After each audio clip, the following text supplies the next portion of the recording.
idea behind these clinics is just another form of learning.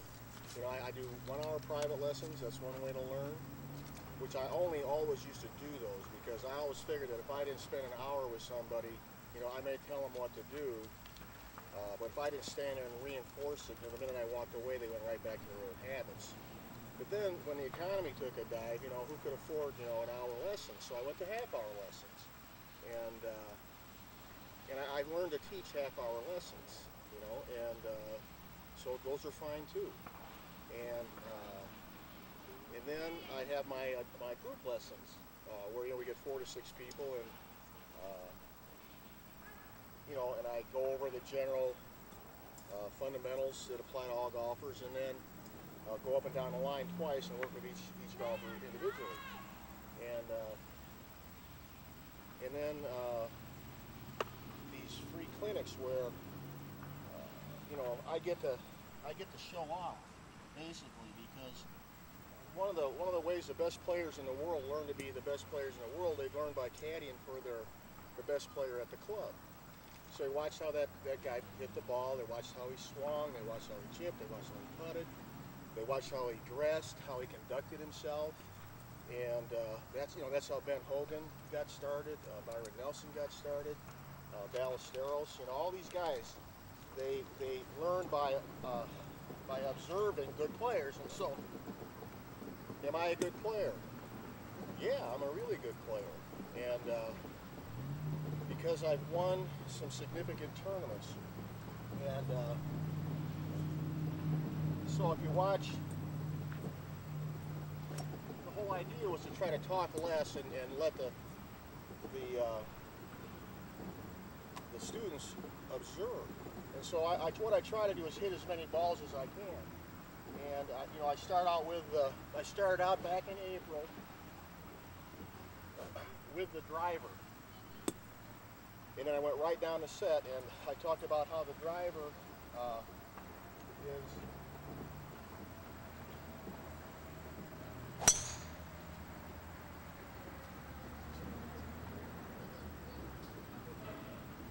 is a really important club. Yeah, so there's that's a good shot, especially because I've been landscaping.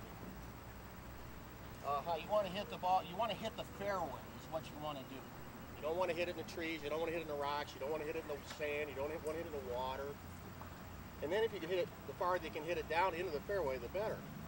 So extremely important club. So here's the driver, you know, white flag.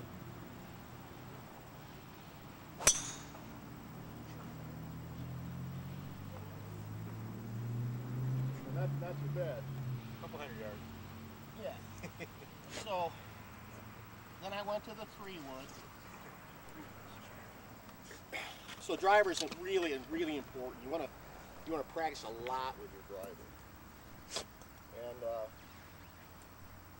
then I went to the 3-wood, and I talked about how the 3-wood is a very limited club because it's a long shafted club with not much loft.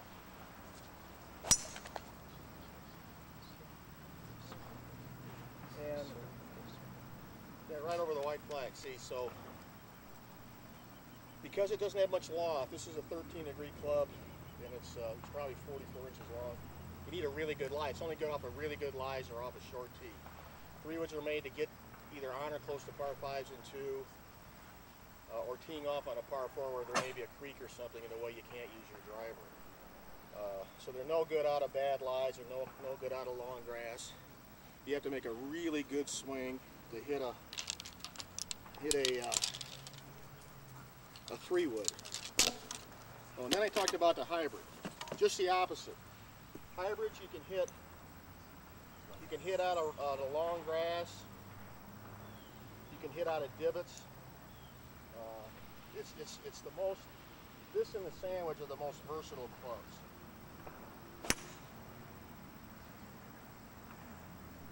So that's the hybrid. You know, you can chip with a hybrid. I gave my caddy the week off. You know, it's the end of summer, and so he's not here to take care of this. That's why I was doing landscaping too. I gave my green superintendent the week off. It was the end of summer. So, Then I talked about the 3-iron. 3-iron is just like the 3 wood. Long shaft, not much loft. If you don't have a good lie, forget it. Okay. I had a guy once sign up for less package of leathers from me. He says, Bob, I just want to learn how to hit a 3-iron. I said, Randy, you can't hit a 9-iron. How are you going to hit a 3-iron? I said, let's start with a 9-iron. so here's the 3-iron.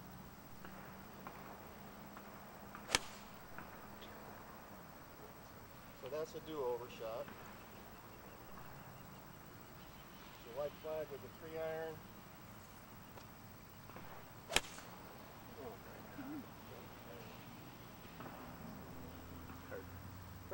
Practice range rules are, if you swing and miss, it's a practice swing. If you swing and hit a shot you don't like, you get a do-over. So those are the rules. That's why the practice range is fun and the golf course isn't. So then we get down to the 4. You know, the 4 through the sand wedge. These are your distance control clubs. And I talked about how most of these clubs, this is the 6-iron, I never swing full with them. I never hardly ever grip it on the end. I always grip down and make 3/4 swings most of the time. Why? Because I'm trying to hit a specific distance. You know, I hit my 6-iron 170, but I hardly ever use it for a 170. I mainly hit 165-yard shots or 160-yard shots, which is the max for my 7. So I'll choke down an inch, and I'll take a 3/4 back swing and hit this controlled 6-iron shot just like that, and I'll do that with all those clubs. Then I got down to the around the green stuff, which is once you've learned to hit the ball, you improve your ball striking. You look at your scorecard, you know you're hitting the ball better, but your scores look the same. Well, that's because you 3-putt. It's because you chili dip or chunk or blade your wedge, your chips around the green. It takes you 2 to get out of the sand. So I talked about the 4 shots you need to get out of the sand, around the green. The first is the tuck. It's a narrow open stance, ball back, hands forward, grip down to the steel, arms resting on the leg. You hood the face. This is hooding. So that takes the loft off, and the heel of the club gets off the ground. If I was going to the flag there, I'd look at the flag, look back and hook, give it a tongue. You hit the flag. See? So that's how that tongue works.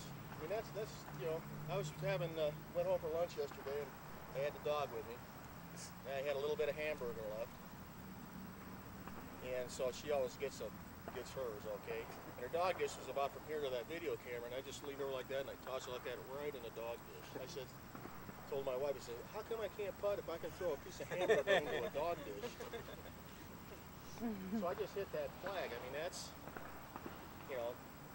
that shows you the talent level that I have from a hand-eye coordination, which I talked about that too. The number one mistake golfers make is they don't use their natural ability. I got a lot of hand-eye coordination. Tiger Woods got a lot more than me. Now the other 99% of us have just normal hand-eye coordination. So if you don't use that, you're making it even worse. So you got to have both eyes on the ball, and you got to feel that club with your hands. See? So if you're trying to drive your hips through the ball to get more distance, and you take your eye off the ball, you can't tell the path that the club head is traveling on, or the angle of the face. You're robbing yourself of the limited amount of hand-eye coordination you got in the first place. So that's the tunk. The opposite of the tunk is the cut lob. You can tunk the ball out of divots too. Here's a really bad divot. Now watch. I can look at the flag, look at the ball, and I can pop that ball out of that really deep divot because I tunked it with a hooded face with the heel off the ground. The opposite of the tunk is the cut lob. Shoulder width stance, ball at the left heel. You see how I'm laying the club wide open? I take a 57-degree wedge and I turn it into a 65-degree wedge. And I slide the club under the ball into a full finish. And that floats that ball up in the air and it comes down soft. Greenside bunker shots, you play them exactly the same way. You undercut the ball into a full finish. And the other shot is a pitch shot. If I wanted to pitch the ball, for that green stake, I'd go like this, just like you're pitching horseshoe. they call it pitching horseshoes because it has pitch. So pitching the ball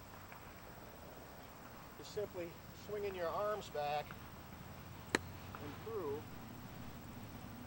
like you were pitching horses. So those are 4 shots you need around the greens. So last week I talked about distance. I have 2 gadgets. They fall in the gadget category. One is an ES12. It tells you how far you hit the ball. It costs $230.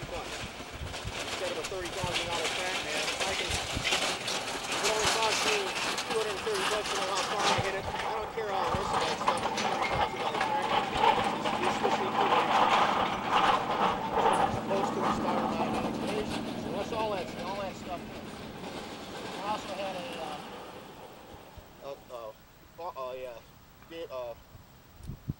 swing speed radar that gives you your club head speed. So I talked about how the most important aspect of distance that's overlooked is squareness of contact. So you got to make a good swing. And then if you can add length of arc, here's the big turn, it gives you a big arc. The farther the club head's back here, the more time it has a chance to pick up speed. And then the third aspect is wrist action.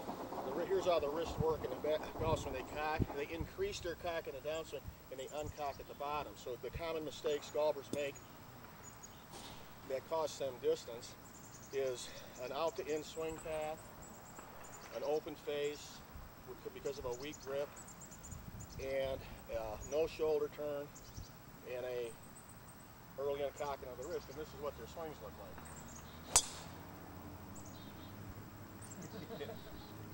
See the high weak slice? So, to get more distance, hit from in to out, so you hit the ball solid, increase your shoulder turn. Here's a 110-degree shoulder turn. 99 out of 100 of the world's greatest golfers make at least a 90, if not more, shoulder turn. Big, huge shoulder turn. And then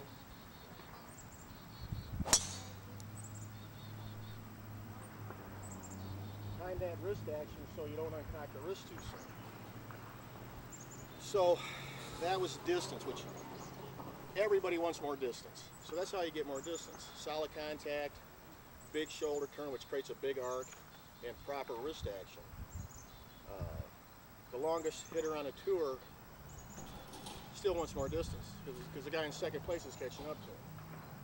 So tonight I thought I'd talk about some of the swing thoughts that I've used to be successful with. And that is, so when I won the first one I can remember, I was 16 years old. I was playing in the Junior Club Championship at the little course I grew up on against my arch rival, and who had beat me the year before. And I had to live with that for a whole year. I had the guy like 5 down at the turn, and he said, "Oh, Bob, I got a stomach ache." You know, he goes in the locker room for about 10 minutes, and I totally lost my focus. And I'll be darned if that guy didn't end up beating me. So I got snookered when I was 15 years old by this guy. Well, so now I was ready for him the next time. All right. So we're in the finals again. Well, guess what? You know, a couple weeks before the finals, I was shanking. You know. And, oh, geez. So the way I fixed I thought I was shaking because I was taking the club in too much. So all I did is I took my left hand, I pushed the club head out like that, and then on the downswing I tucked my right elbow in. The more I brought my right elbow in, the more the club came in and I didn't shank. So that's what this swing looked like. Push the club away, and then tuck in that right elbow. See, that is so perfect it's not even funny. And that's how I hit the ball against that guy.